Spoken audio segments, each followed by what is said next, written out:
están? Bienvenidos a un nuevo programa de Mesa UP. Los saluda Fiorella Vivar. Hoy vamos a hablar de un tema que además es la segunda vez que lo tratamos. Recordemos que hoy es el Día Internacional del Orgullo LGTB+. Y para hablar de un tema muy específico hemos invitado a Wendy Ledesma, directora de la Autoridad Nacional de Protección al Consumidor de Indecopi, a quien le damos la bienvenida. Gracias, Wendy. Gracias, Fiorella. Y también a Carlos Zelada, el ex jefe del Departamento Académico de Derecho de la Universidad del Pacífico, a quienes le damos las gracias también por estar con nosotros. Gracias por la invitación. Vamos a hablar hoy sobre la discriminación en el consumo contra la comunidad LGTB. Y para ampliar un poco el tema y especificar y poder entender de qué vamos a hablar, le vamos a preguntar a Wendy, ¿qué entendemos por discriminación en el consumo? Sí, la discriminación en el consumo la debemos entender como esa imposibilidad, esas restricciones, impedimento, sin que medie una justificación objetiva a determinados productos o servicios que se ofrecen libremente en el mercado, ¿no?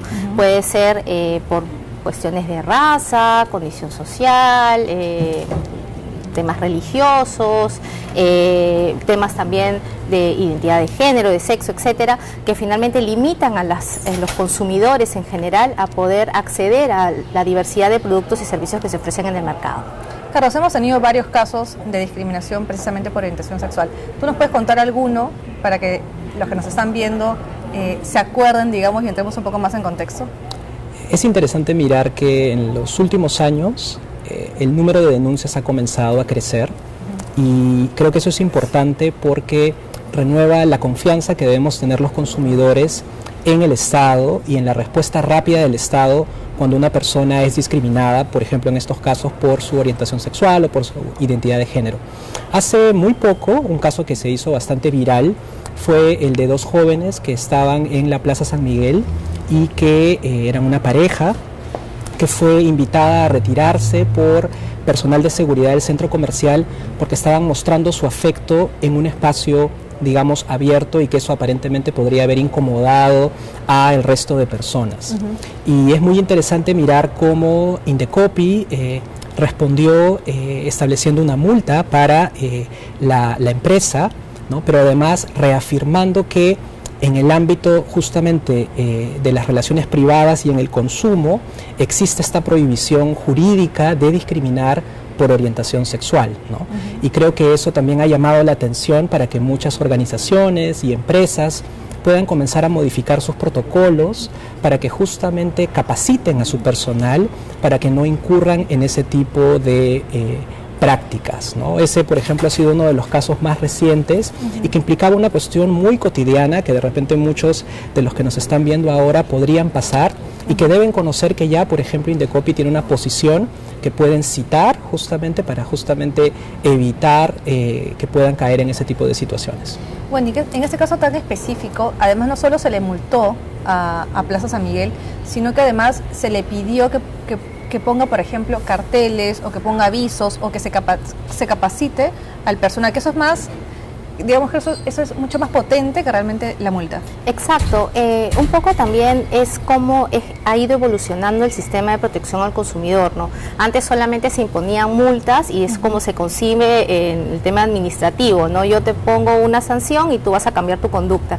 Sin embargo, en los temas de protección al consumidor se comenzó a evaluar que esto no era suficiente, ¿no? Sino que tenían que adicionarse medidas correctivas y fue una reforma muy grande a la visión de protección al consumidor en el Perú, ¿no? Y esto te estoy hablando de muchos años. Y en estos casos que son tan sensibles, una medida correctiva no solamente sería, pues, bueno, devolverle dinero, permítele acceso, sino que tiene que generarse una concientización, un compromiso de todo el personal que trabaja dentro del establecimiento a no discriminar y recordarle también a la clientela, a los posibles consumidores, a los que entran a los establecimientos, que existe esta prohibición. De por sí ya es una prohibición legal, como mencionaba Carlos, ¿no? Pero a veces hay que comenzar también a hacer educación y orientación y hay que poner los carteles, hay que capacitar al personal para que también comiencen a actuar de una manera correcta. Y esto es algo que en este caso que comenta Carlos, nos llena de satisfacción saber que se cumplieron las medidas correctivas y se llegó a pagar la multa. Entonces eso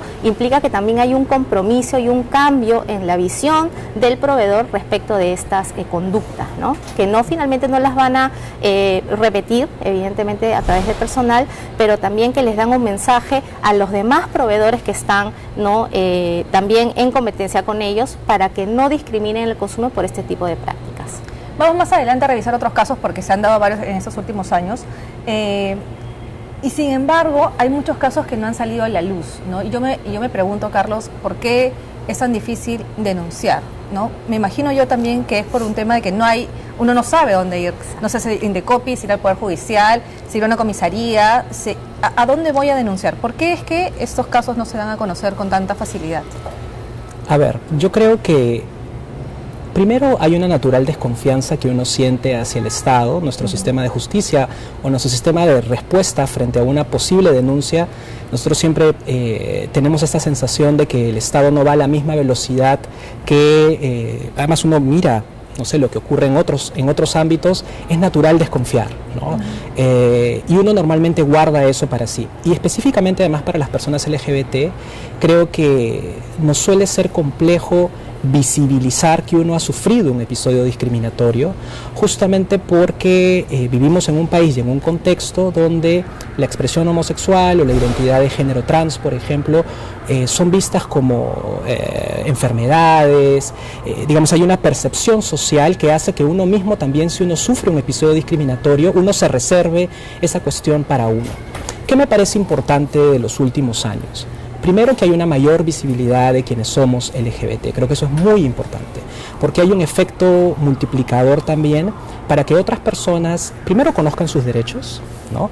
Sepan que existen estos antecedentes y sientan además la confianza en denunciar.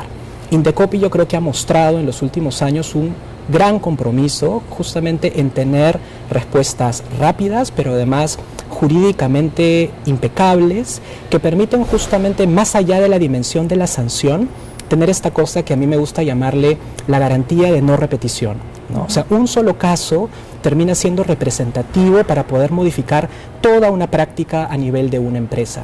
Y eso también envía un mensaje a los consumidores para saber que podemos entrar con confianza a un espacio siendo visibles sin el temor de poder ser violentados. Y no hablamos solamente de violencia física, que digamos es lo más terrible, sino estas otras formas de discriminación que son mucho más sutiles y que me parece interesante además estos nuevos casos que están comenzando a ingresar a Indecopi, que otra vez permiten que tomemos cuenta de que algunas situaciones que nos parecen normales en realidad esconden un trato discriminatorio, ¿no? Entonces yo creo que estamos en un proceso de informar, pero además ayudar a generar confianza en determinadas instituciones del Estado que permiten tener una solución más rápida frente, por ejemplo, a entablar una demanda judicial, no sé, en el Poder Judicial o eventualmente en el Tribunal Constitucional, que uno lo puede sentir mucho más engorroso, complejo.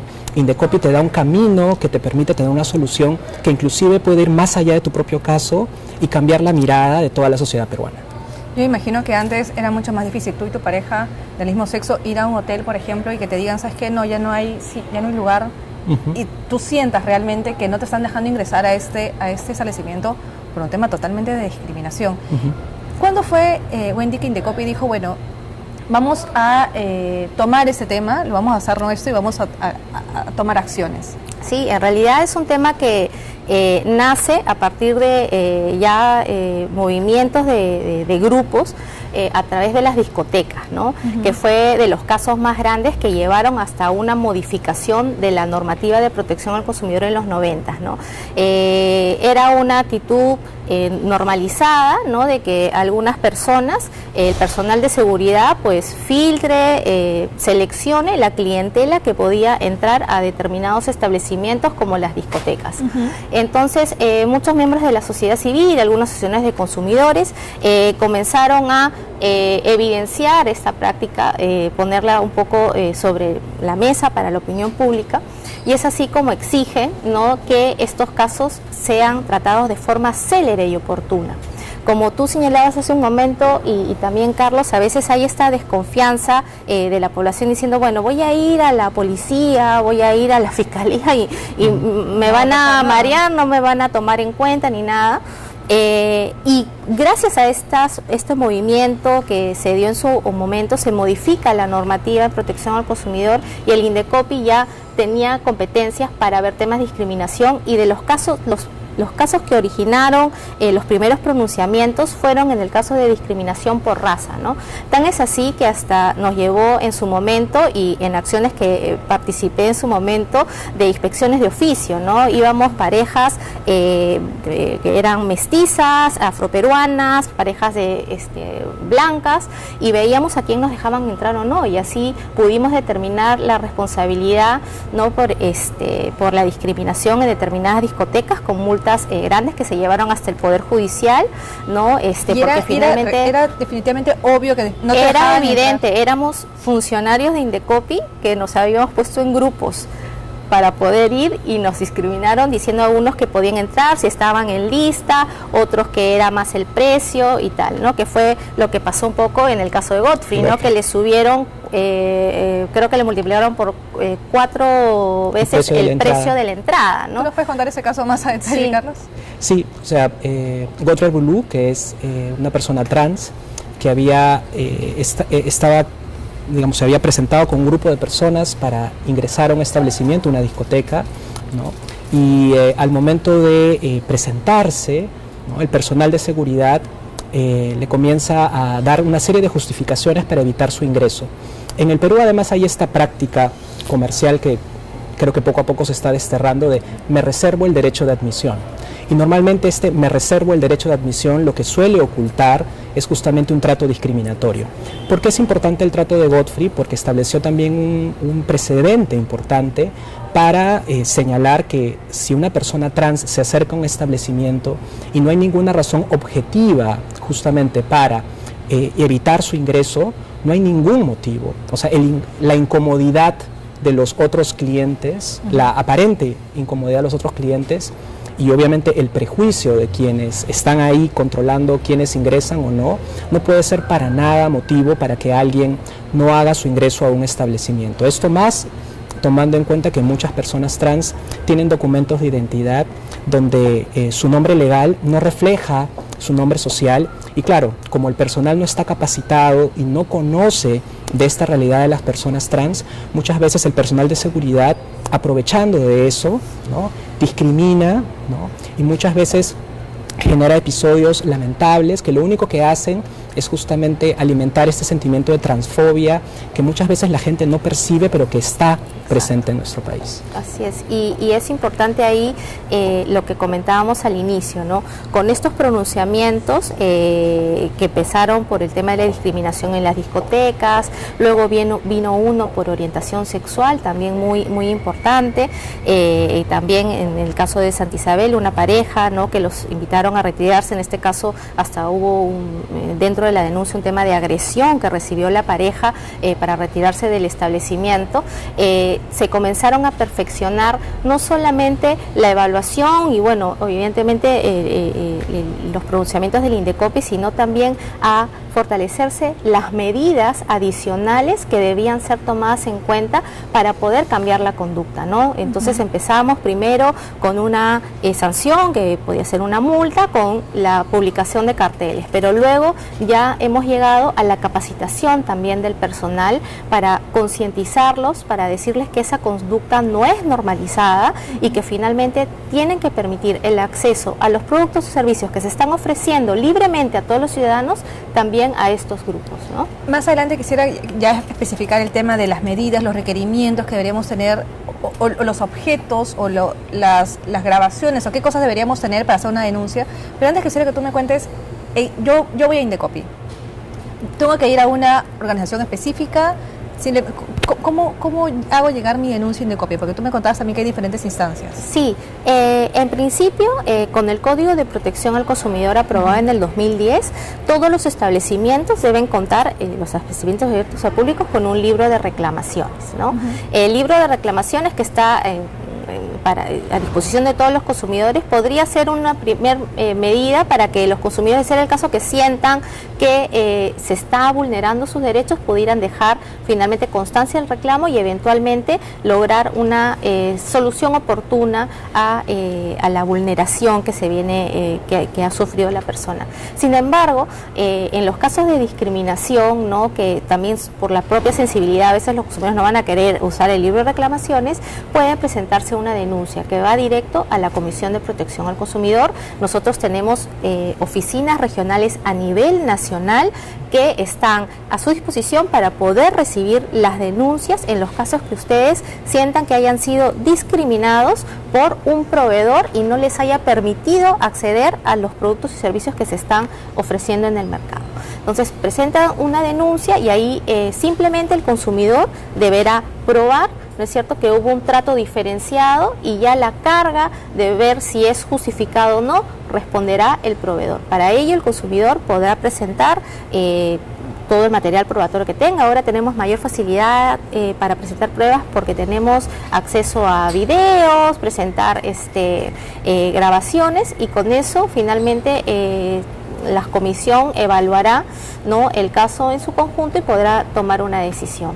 Justo, Carlos, hablábamos hace unos días sobre el tema de por qué es la responsabilidad o por qué tiene mayor peso el denunciado que el denunciante ante ese tipo de actos.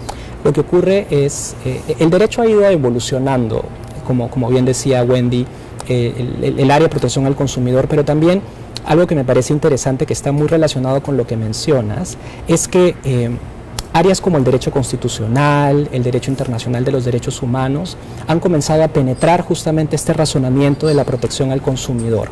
Y algo que me parece que es un cambio decisivo es justamente la afirmación de la prohibición de la discriminación por los motivos que la gente no pensaba todavía que eran motivos prohibidos para discriminar, como la orientación sexual y la identidad de género.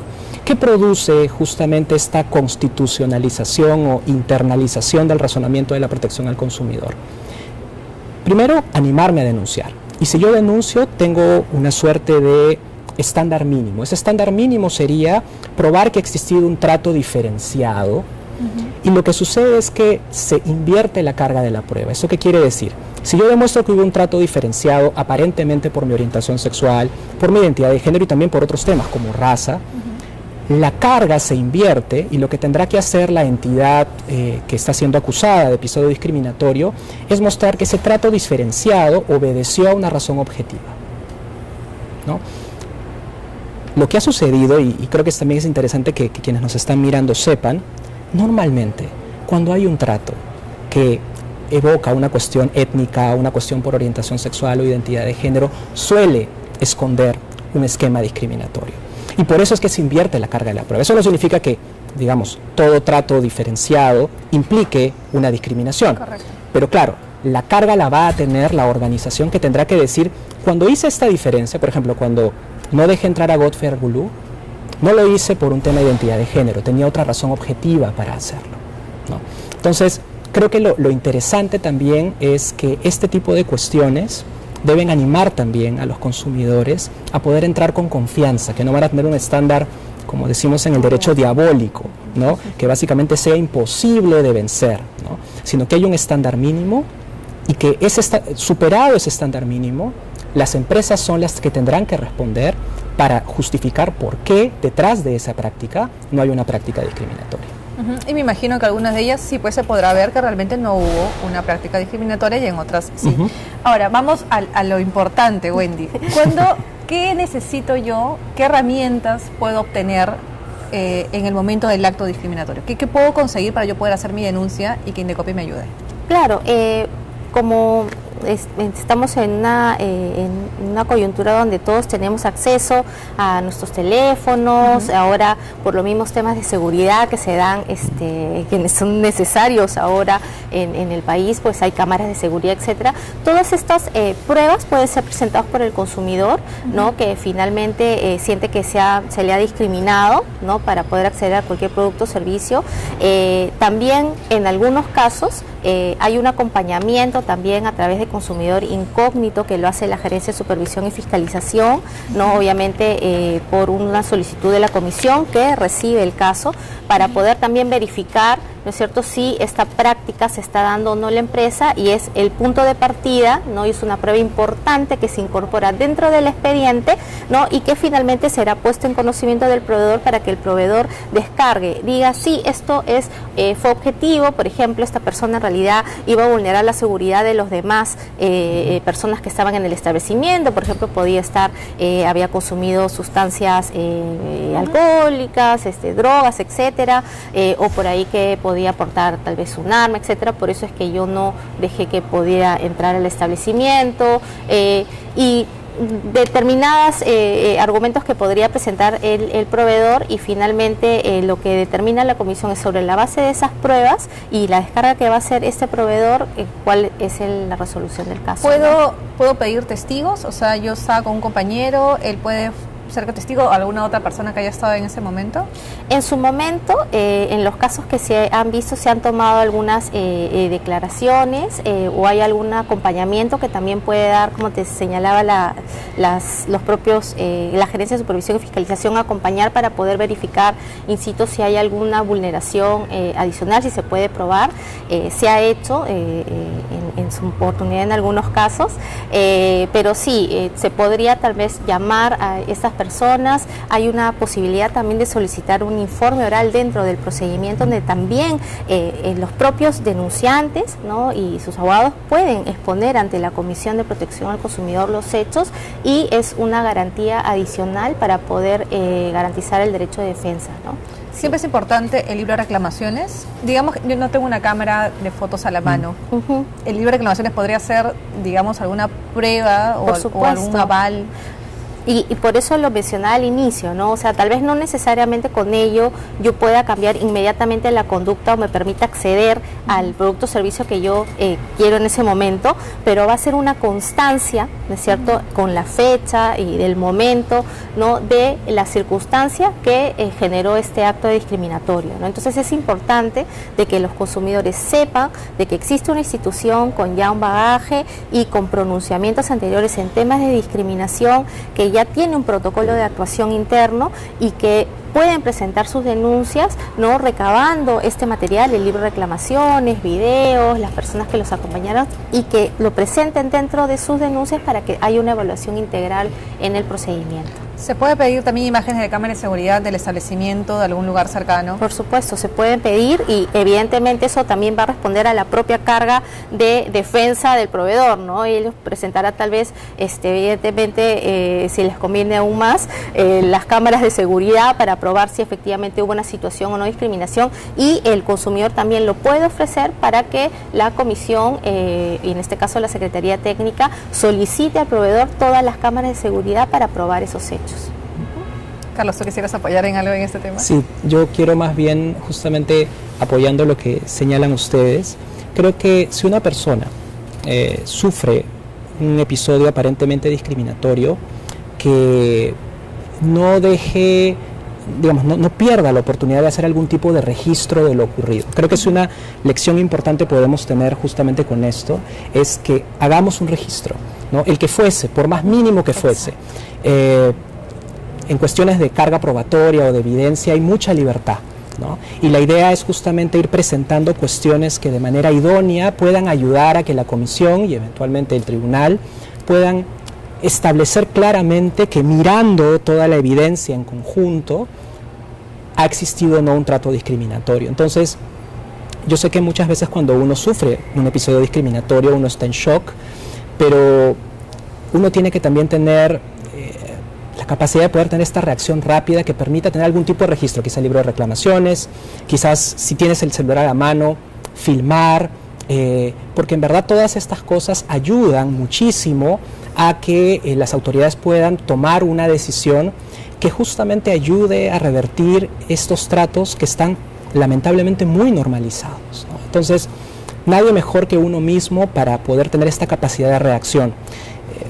El consejo sería justamente, ¿no?, de que no hay que perderlo, no hay que quedarse en silencio, a pesar de que muchas veces eso puede ocurrir, saber que tenemos esas herramientas, ¿no?, para poder hacerlo. Wendy, ¿hasta dónde llega la sanción de Indecopi? O sea, yo sé que la sanción va solo a la empresa y queremos que eso también quede claro. No hay un beneficio para el beneficio económico para el denunciante, pero vamos a hablar luego también de los otros beneficios, ¿no? Pero quiero que quede claro nada más eso. Es una sanción a la empresa, una multa económica y además una medida correctiva. Sí, como estamos dentro de un procedimiento administrativo sancionador, el Indecopi no tiene competencias para dar indemnizaciones, sin perjuicio de que el consumidor tiene derecho de, con el pronunciamiento a su favor, pueda ir al Poder Judicial y finalmente solicitarlas, ¿no? Pero dentro del procedimiento administrativo sancionador, nosotros no tenemos la posibilidad de dictaminar, ordenar alguna indemnización a favor del denunciante. Sin embargo, sí podemos multar a la empresa dependiendo de la afectación con una multa de hasta 450 UITs, más las medidas correctivas que se consideren pertinentes, que pueden ir hasta un cierre de local eventualmente, ¿no? Y en el caso de la discriminación en general, nosotros también reforzamos este tema de la concientización a través de la publicación de carteles, la capacitación del personal, ¿no? Que es cierto, tal vez no directamente va a beneficiar al denunciante, pero sí va a crear una conciencia y un impacto mucho mayor en todos los consumidores que van a acudir a este establecimiento. Y como te comentaba, también no solamente se va a quedar dentro del proveedor, porque no es que los proveedores necesariamente en todos los casos estén solos, sino que también actúan de forma gremial. Así es. Entonces, al actuar de forma gremial, este proveedor que eventualmente ha sido sancionado, pues va a generar un impacto en los demás proveedores que están dentro del gremio y van a tener que generarse una conciencia. Y para ello el Indecopi está trabajando actualmente un proyecto de reglamento que nosotros ya hemos remitido a PCM. Ahorita estamos levantando algunas observaciones de los programas de cumplimiento. Y los programas de cumplimiento lo que buscan es que dentro de el modelo de negocio de la empresa se internalice la importancia de cumplimiento de la normativa de protección al consumidor y publicidad. Y si estamos hablando de la protección al consumidor y que estos programas de cumplimiento tienen que ser aprobados por el órgano más alto en jerarquía de la empresa y obviamente internalizado por todos los trabajadores de la misma, se tiene que incluir el tópico de discriminación, que no puede haber una discriminación en el consumo y que finalmente tiene que haber un seguimiento de este programa, de su cumplimiento, y que todo el personal debe haberlo internalizado y cumplir con estas líneas de acción, ¿no? Carlos, además de ser un ejemplo para otras empresas, para el gremio en general, ¿cuál es el impacto que tiene a la comunidad LGTB y a la sociedad en general que este tipo de acciones se denuncien y se sancionen? Confianza, ¿no? Devolver la confianza en un grupo de personas que tradicionalmente hemos sido invisibilizados, ¿no? Que nos hemos visto normalmente a ocultarnos, ¿no? Por el temor desde una cuestión tan simple como ser despedido o el ser expulsado de nuestra familia, de nuestro círculo más cercano de amigos. Entonces, el saber que hay esta respuesta corporativa del Estado, ¿no? genera confianza y además contagia, creo, más allá de la dimensión gubernamental, sino también contagia el sector privado. A mí me da muchísima alegría haber visto, por ejemplo, muchas empresas desde ayer han comenzado a publicar en sus perfiles en Facebook y en sus redes sociales, ¿no? Su compromiso justamente con la lucha y la prohibición de la discriminación en temas vinculados al colectivo LGBT. Entonces, creo que si bien es cierto, todavía hay muchos temas pendientes, creo que estamos viviendo en una época que es mucho mejor que la de hace 10 o 15 años, en donde en verdad uno no solamente sentía mucho temor en denunciar, sino que además había una profunda desconfianza en la respuesta del sistema, ¿no? Creo que además el hecho de que ahora tengamos las redes sociales facilita mucho también para viralizar una denuncia.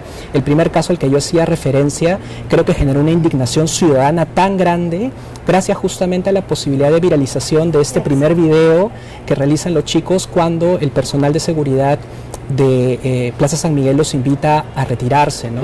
Yo creo que también es importante, aprovechando que estamos en la universidad, ¿no? También creo que eso tiene que también contagiar el espacio universitario, ¿no? No solamente con que existan protocolos de denuncia a nivel, digamos, de episodios que puedan ocurrir en un centro de estudios, sino que además haya un compromiso de los docentes, de quienes estamos, por ejemplo, frente a los alumnos, también de generar esa confianza, ¿no? Creo que también hay una cultura homofóbica, machista, transfóbica en el lenguaje, en el que muchas veces nuestros propios colegas no son conscientes, ¿no? Y creo que es una llamada de atención también, porque nosotros somos referentes de los muchachos y muchachas que están en un salón de clase y probablemente muchos de ellas no se atrevan a ser visibles, justamente porque pueden ver que un profesor o una autoridad no genera esa confianza y ese espacio para que alguien pueda ser realmente como es y como quiere ser, ¿no? Entonces, a mí lo que me gusta, me encanta de esta etapa es que hay este efecto multiplicador que va más allá de la decisión misma de Indecopi y más allá también del reconocimiento respecto que una autoridad te diga, en verdad te discriminaron. Muchas veces hay esta idea de que la gente busca indemnizaciones, dinero, y en verdad para alguien que ha sufrido discriminación, lo más importante es este reconocimiento. Lo que pasó estuvo mal y por lo tanto eso es discriminación y la empresa tiene que cambiar algo respecto a sus protocolos de atención. Wendy, palabras finales.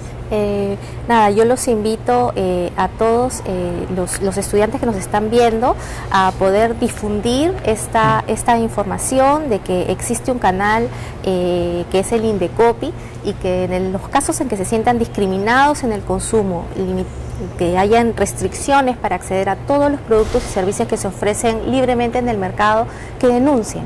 Hemos tenido, es cierto, pocos casos en números, pero de impacto, con resoluciones que han hecho un análisis, como comentaba Carlos, impecable, y en el que hemos mandado un mensaje al todo el mercado.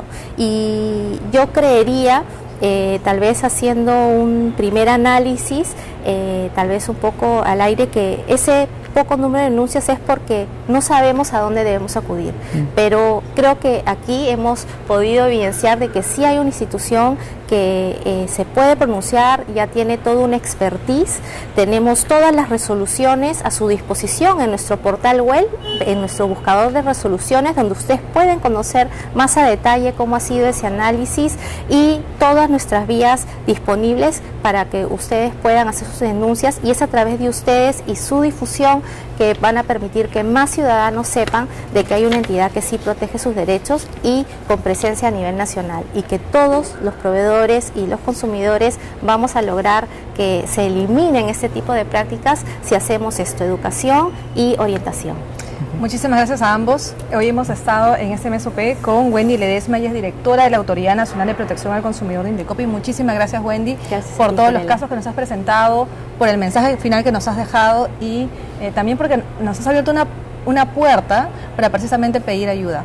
Y a Carlos, muchas gracias por venir también. Eres Carlos Celada, jefe del Departamento Académico de la Universidad de Derecho de la Universidad del Pacífico, quien nos ha hablado con el corazón en la mano y lo hemos escuchado perfectamente. Agradecer a ambos y además porque esa es la segunda vez que hacemos este tipo de conversatorios, y en este segundo año hemos querido también no solo hablar del tema, poner sobre el tapete y discutirlo, sino también dar soluciones, que creo que es importante. Así que nada, agradecerles y nos vemos en un siguiente MESOP. Muchas gracias.